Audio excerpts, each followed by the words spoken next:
નમસ્કાર, દિલ્હીની દોડમાં આપનું સ્વાગત છે। હું છું ચિંતન। દિલ્હીની દોડમાં અત્યાર સુધીમાં આપણે રાજ્યની 10 લોકસભા બેઠકોની વાત કરી ચૂક્યા છીએ, જેમાં અમે આપને દિલ્હીની દોડમાં શામેલ તાકાતવર સંભવિતોના સબળા અને નબળા પાસાથી વાકેફ કર્યા।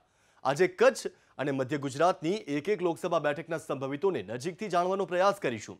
સૌથી પહેલા વાત કરીએ કચ્છ લોકસભા બેઠકની। જી હા, ગુજરાતના નકશામાં કચ્છ અહીંયા આવેલું છે। દરિયાઈ પટ્ટાનો વિસ્તાર છે, જ્યાં સેન્સ પ્રક્રિયા દરમિયાન ભાજપમાંથી 25થી વધુ દાવેદારો નોંધાયા છે। કોંગ્રેસમાંથી પણ અનેક નામો ચર્ચાઈ રહ્યા છે, પરંતુ તેમાંથી ટિકિટ મળી શકે છે તેવા નામ કેટલા? આવો જોઈએ।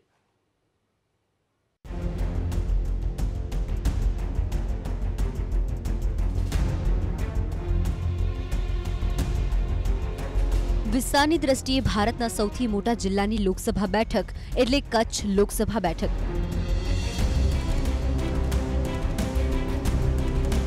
કચ્છ લોકસભા બેઠક અંતર્ગત કચ્છ અને મોરબી જિલ્લાની 7 વિધાનસભા બેઠકોનો સમાવેશ થાય છે, જેમાં 4 બેઠક ભાજપ પાસે છે તો 3 કોંગ્રેસ પાસે।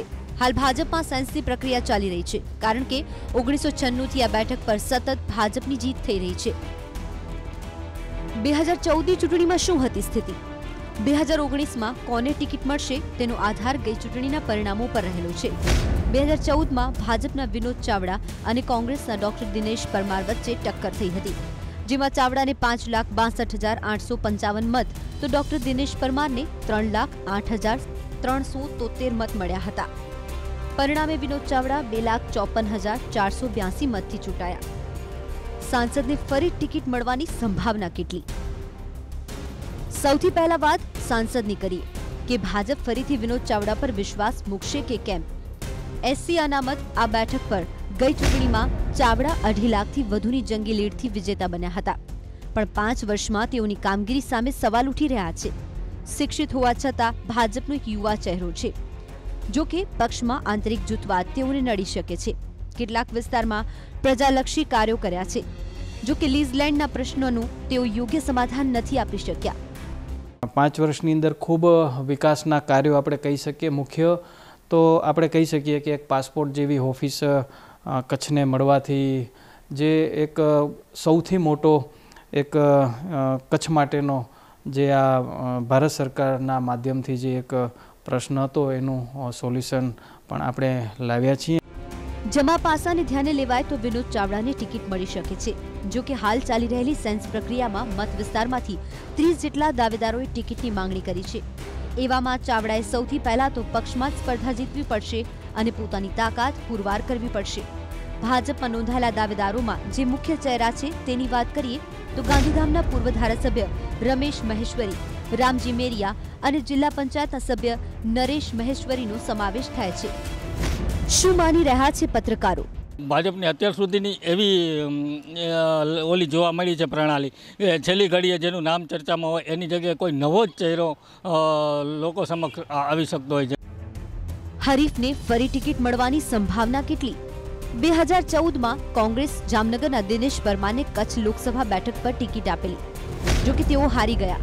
ડોક્ટર દિનેશ પરમાર 4 વખત ધારાસભ્ય રહેવા ઉપરાંત 1 વખત મંત્રી તરીકેનો અનુભવ પણ ધરાવે છે, પણ ગઈ ચૂંટણીમાં તેમણે મોટા અંતરથી હાર સહન કરવી પડી હતી। એક અનુભવી અને દલિત મત બેંક પર પકડ ધરાવતા નેતા છે, પણ મૂળ જામનગરના હોવાથી બહારના ઉમેદવાર તરીકેની છાપ નડી શકે છે। ડોક્ટર દિનેશ પરમારને ટિકિટ મળવાની શક્યતાઓ નહિવત જણાઈ રહી છે।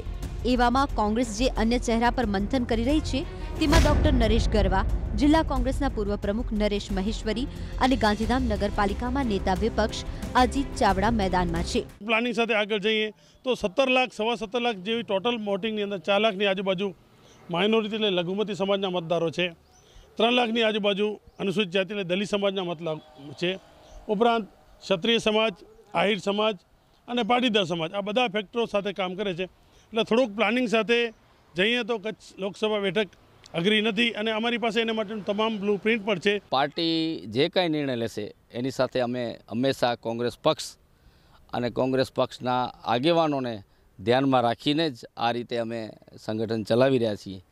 અને જે રીતનું વર્તમાન શાસન ભારતીય જનતા પાર્ટીનું જે કેન્દ્રનું શાસન છે એમાં દરેક વર્ગ, દરેક સમાજ, દરેક જ્ઞાતિના લોકો આજે યાતનાઓ ભોગવી રહ્યા છે. ચર્ચા તો એવી પણ છે કે બનાસકાંઠાના વડગામના અપક્ષ ધારાસભ્ય જિગ્નેશ મેવાણી અહીંથી ચૂંટણી લડે, પણ તેઓ આ ચર્ચા પર ફેબ્રુઆરીમાં જ પૂર્ણ વિરામ મૂકી ચૂક્યા છે. मैं लोकसभा का चुनाव नहीं लड़ने वाला हूँ. इसको लेकर मीडिया में जो भी खबरें आई है वो सारी गलत है. શું માની રહ્યા છે પત્રકારો? જ્યાં સુધી કચ્છની તાસીરની વાત છે ત્યાં સુધી ભૂતકાળની વાત કરીએ તો મૂળ કચ્છના અને તૃણમૂલ કોંગ્રેસના એવા દિનેશ ત્રિવેદી જ્યારે કોંગ્રેસમાં હતા ત્યારે પણ એમણે અહીંયા ઉમેદવારી કરી હતી, પણ કચ્છના લોકોએ એમને નકાર્યા હતા. એવી રીતે ગત ચૂંટણીમાં દિનેશ પરમારને પણ કચ્છના લોકોએ નકાર્યા હતા. આ બેઠક પર દલિત ઉપરાંત મુસ્લિમ મતદારોનું પ્રભુત્વ છે.